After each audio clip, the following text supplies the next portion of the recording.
The Economic Update with Tatiana Bailey. New numbers show the U.S. economy shrunk in the first quarter. Yeah, right now, Dr. Bailey explains the recent trends with the GDP and how this impacts consumers. The big news this week is that GDP in the first quarter of this year contracted. This week's release came in at negative 0.3% on an annualized basis, marking the first decline in 3 years.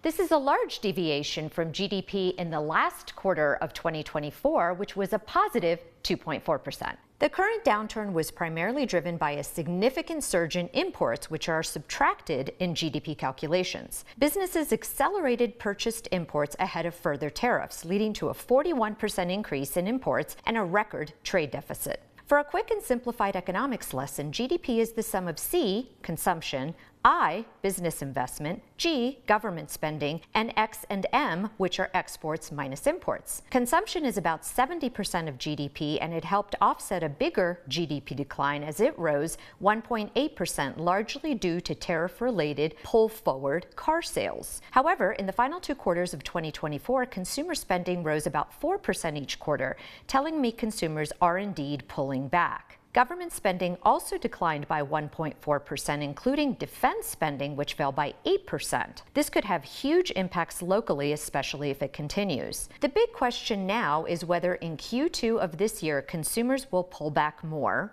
how much net exports will adjust, and how much business investment will slow down. The other huge variable is the PCE price index, which is what the Fed uses to track inflation. It increased in Q1 by 3.6% compared to 2.4% in 2024 Q4. This is critical because it makes it harder for the Fed to reduce interest rates, which makes it unlikely that consumer spending and business investment will be robust moving forward.